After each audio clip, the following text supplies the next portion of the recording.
Today I'm going Orient up 69. Whoa! Oh, was that Chinese? It's supposed to be Japanese.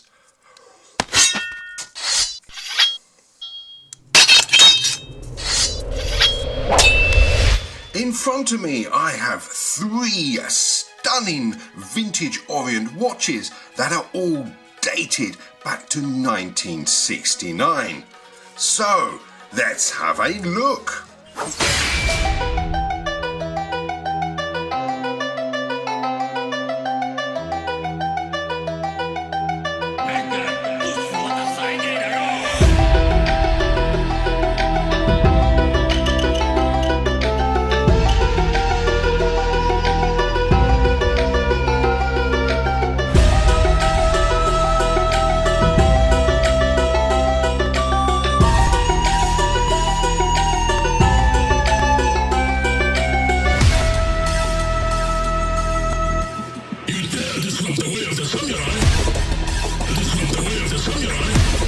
So the first one is called a Chrono Ace, and this has 27 jewels.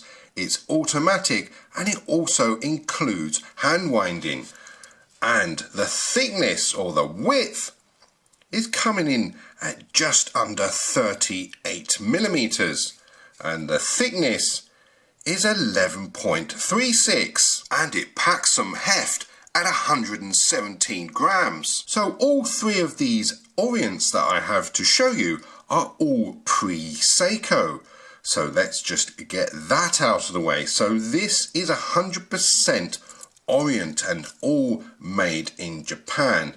Now, the bracelet on this looks a little bit aftermarket and probably wasn't the original strap with this, even though it does have that sort of late 60s and 70s design, which sort of suits the type of watch. Now, what it probably had originally may have been a bracelet just by looking at those square lugs, and it does have some design on this. The bezel has an unusual sort of cut to it. It sort of goes up and then it goes flat and then down. And would you believe that the crystal is actually cut to the shape of the bezel? In the center here you can see the lines here. It's going straight through. If I get some angle there, you can see that. Are you getting that? Especially on this edge here. See where it's flat and it goes straight along. That is really, really unusual. And here I found out is where you can actually pop that bezel off. But it is a chunk of a watch. Now this is full stainless steel, and let's open it up so I can show you the back case.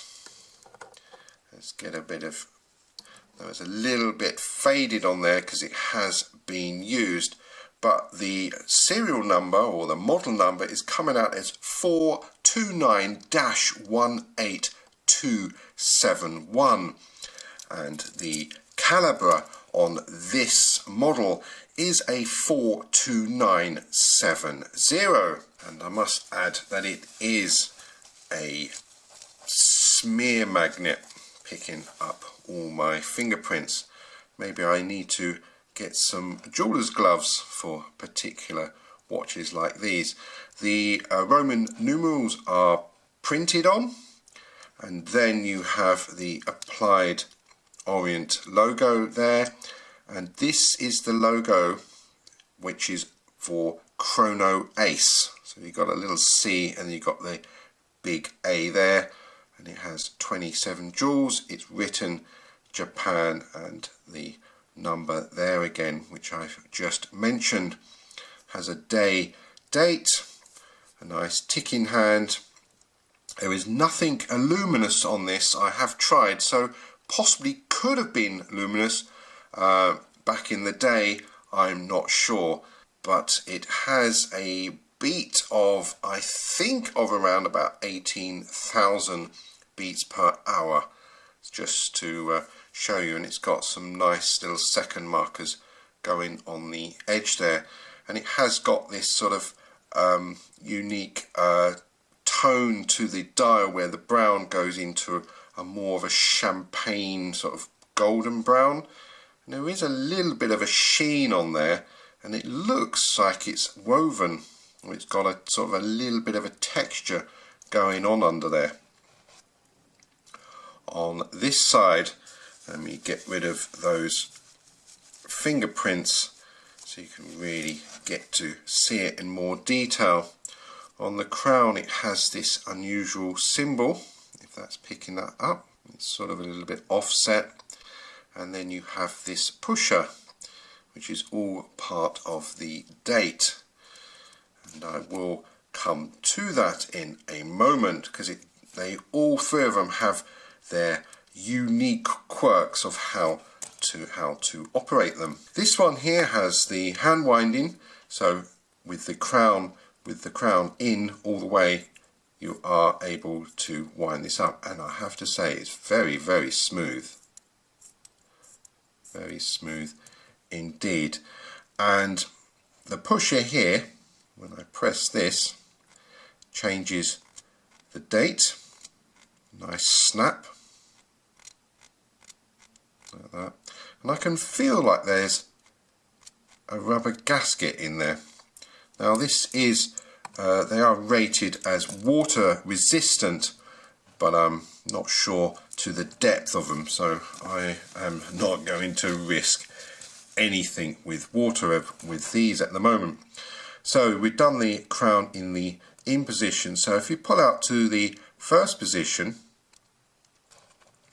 this will adjust the time and it adjusts the day of the week. Now this one's quite interesting when it comes, see, it's starting to change now, and it's going to hit the Japanese symbol. It's just coming in now, and then it just snaps past, boom, and then it goes to the next day.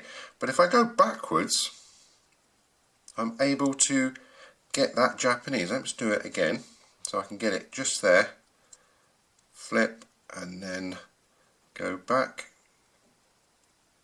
and there you can see it's coming in back into view. So I'm not sure how to get this to stay on the Japanese date, so if anybody's got an idea or who has one of these and knows, I've been trying and trying, but I just cannot get it to stay on the Japanese date. Maybe you need to move the actual date wheel around one or couple of teeth so it does stay there, but it seems odd that you've got that there and you're not able to set it.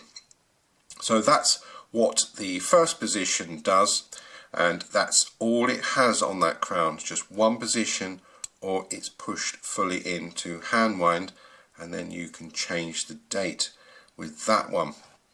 I have to mention that the top of the bezel is all brushed here, and this is all polished here, and I say it is really is a fingerprint magnet.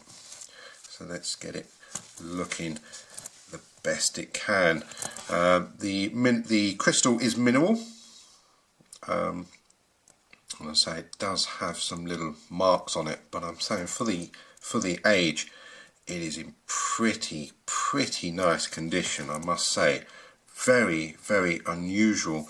And the chapter ring there is all polished silver. You can see it. It looks like it has some real depth in there.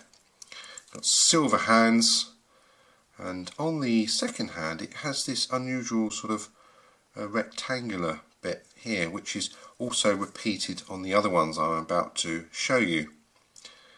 So that is the first one. So the second one is very blingy indeed, and that blue dial is stunning, and it does have some sunburst on there. And straight away I've got to point out, look at that, I'm really capturing the crystal, the mineral crystal. Look at the cuts on there. You've got one there, you've got a long one there, another one there, so you've got 1, 2, 3, 4, you've got 5 cuts just on that first part there, and then you have this sort of square segment in the middle, which is 1, 2, 3, 4, 5, 6, 7, 8, and the one in the middle is 9 if I've done that correctly. That is really unusual. So if I get a bit of a profile picture on that, you can really see it sticking up. I have to say, the condition of this one is incredible. There's hardly any usage marks on it at all. Look at that, really see that. This is quite a thick watch, and I'll say the first one was the heaviest out of the bunch. So let's have a little bit of a size measurement on this, and weigh the thickness and weigh the watch as well. The weight is coming in at 78 grams. The width is nearly 37 millimeters, and it's 13.23 fat. So this one is also called a Chrono Ace, and you can see the logo down there, and it's got the applied Orient. Calibre is 42950, and I've been looking at some of the calibers and noticed that on the rotor to this one it's actually got 23J. So is it 23 joules or is it 21 joules? Now that's a little bit of a mystery.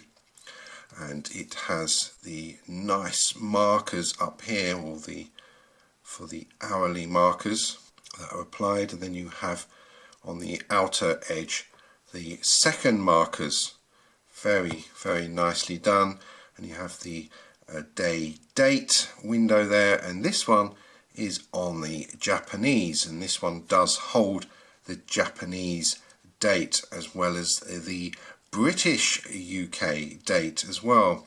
And this one has no bezel, as you can see. It's just all case, and it does have a screw down back case, and yes, it still has the little blue sticker on there, just showing you some detail there. So this one's all stainless steel, it's made in Japan, and it has the model number there, and it also has the model number on the actual dial here. I don't know if that's going to pick it up, but I'll read it anyway. It's EM2V-000T, and the T stands for tritium. So this one actually has lume. So let's hit the lights and show you. And here it is. So you can see that the inner dots are glowing, and the hour and minute hand. There's nothing on the second hand, and I have to say it does have some afterglow, and it doesn't last too long, but I have to just show you how it looks with that crystal. So you've got the lume there, and look at that. So how the dots are sort of splitting, and it's sort of multiplying because of the way the crystal is cut. You can see the lume is fading quite quickly. Let's give it another little charge there. There it is, look. Look at that. Looks really neat, especially for 1969. And again, this isn't sitting on the original strap. It's probably might have some vintage, I'm not sure. It could just be a modern strap, possibly one that's maybe from a Skagen watch, because they have these types of style. It's very flexible though. Incredible how it's made, and it sort of suits this piece as well. So it'd be interesting to see what the original strap would have been on this. As I say, those lugs look like they took a bracelet over a leather strap. I think it was very much about bracelets back in the 69s, and flares and drugs. Seems that on the Chrono Ace they are following the trend with this logo on the crown, and on this particular model the pusher is very large indeed. So let's have a look at the movement and see how this works. Now this is just automatic, so it has no hand winding whatsoever, and the rotor isn't too bad. So how do you adjust this? Well, pull in the crown to the first position, you're able to change the date, and it's quite snappy and firm. And if you go backwards, all it wants to do is it feels like something isn't going to work, so I'm not going to force it. So second position, and that's all that does. Second position, you're able to adjust the time going clockwise there. So let's take it to midnight and see when it starts changing. So we're starting just after 11 o'clock, and it's done the date, and now it's going to change the Japanese day to the English and then back to Japanese. So let's just take it safely over to this side here, because I want to try the pusher out, and that's all that does on position 2. So pushing that all the way back in. Let's push the pusher and see what that does. So that changes it either to English or to Japanese. So let's move on to the last one. I have to say that this one is my favorite from the bunch, and good reason really, because this is the deluxe version. This one is called the ORIENT AAA Deluxe.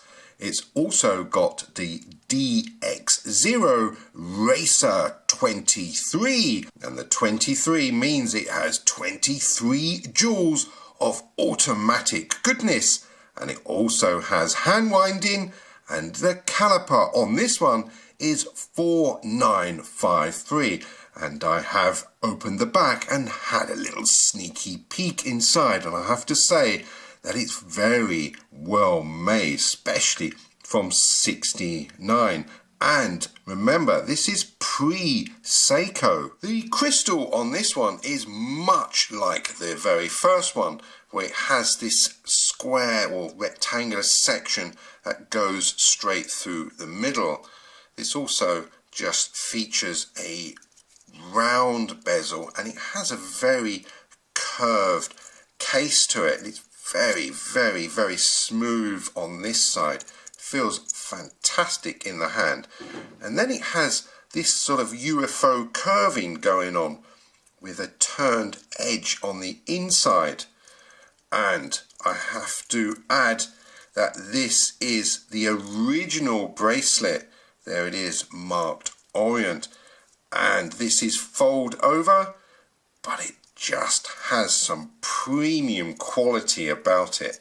And it's very light as well, this one, and it is the thinnest. So let's get some measurements so we can really compare to the others. Just under 11 millimeters thin, width is just over 36 millimeters, and it weighs in at 85 grams. Let's have a little bit more in depth on the dial here. Now it's coming in as a silver sunburst, and I like the applied crown there with the red shield. The AAA is applied and the Orient and Deluxe is printed. Now the DXO is applied, but Racer and 23 are printed. And the markers, the hourly markers, are really raised. I like their sort of pointiness, and they have this black stripe going through. And this also continues on the minute and hour hand with a plain silver second hand.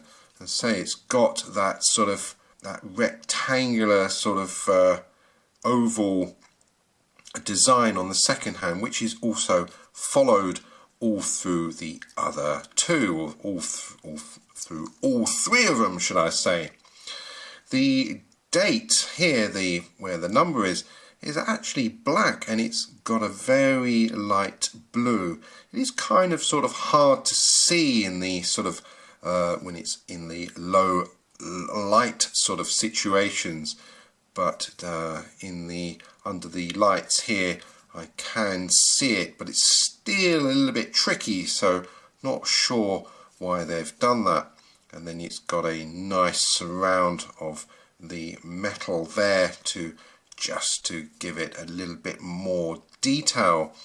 And it does have a little chapter ring that goes around, which is all blacked out with those second markers. There is no information of saying it's made in Japan or anything that's on the dial there, which is normally associated. But if I was to open the clasp, I can have a little peek on the back, and there is the little reference number there, 349-13370, and it is perfect waterproof. And this one has a stainless steel. It says stainless steel, but I think it's just on the case back. I shall show you some details in a minute what I mean. And it has anti-shock. Just like to show you where this pitting here is very, very slight. So is that to do with the chrome, or is that to do with stainless steel? I mean, it has the properties of stainless steel. It sort of looks like it. I can't imagine that's plated. So what is that corrosion underneath? Or was that just from sweat over the years? Remember, it is 50 years old, these watches.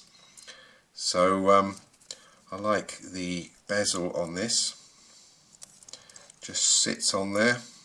It's very UFO like, isn't it? Those lugs, very, very unusual. And on the crown, this actually does have the crown, you can see, and the pusher is very, very nicely sort of made in there, but you can get to it with the finger. You've got to use a little bit of a nail. So let's have a look at the movement.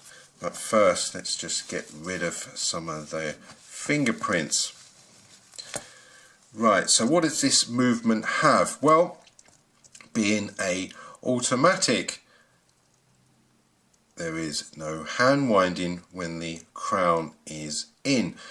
But let me show you something very odd in a moment. So pushing out to position 1, this will adjust the hands, and this will also adjust the day of the week. So we're just turning it now. You can see they're both turning, and they snap quite quickly after. And then that's going to the Japanese date there, or the day of the week. Now I did notice that it did have a smaller symbol, so let's just go back around again and watch that again in a little bit more slow motion. So there it's going, it's changing. Now I want you to watch this here, not the date, the day of the week. This, I'm sure it goes to a smaller symbol. There it goes, it's going back over. So that's just a repeat, and then snap. See, it got bigger. Or was that the illusion I thought I've just seen? So we just come back out of there. So that is position 1, and then position 2 is how you hand wind it.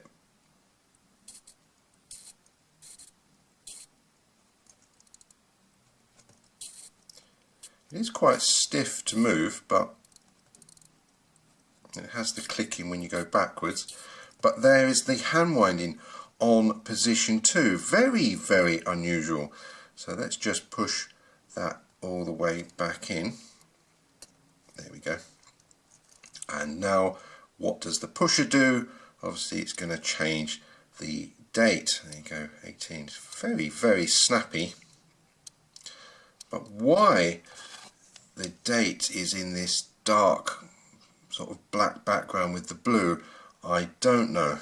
Very, very, very stealthy indeed. Maybe it's more important to know the day of the week instead of the date. I'm usually the other way around, but it's there.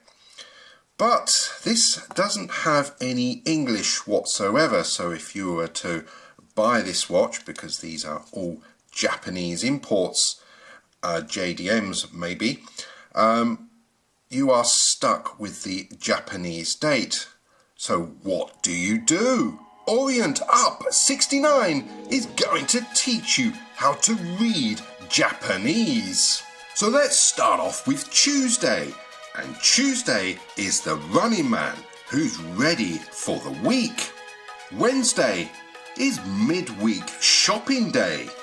Thursday is your lucky day of the week.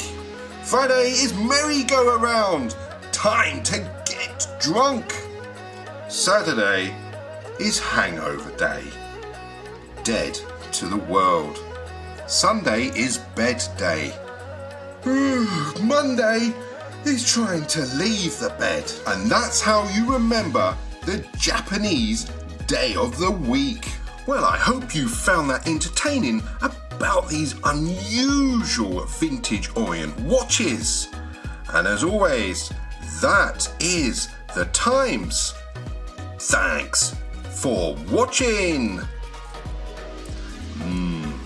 Orient sushi. Oh, I can't pick it up. Well, I did give it a good polish before.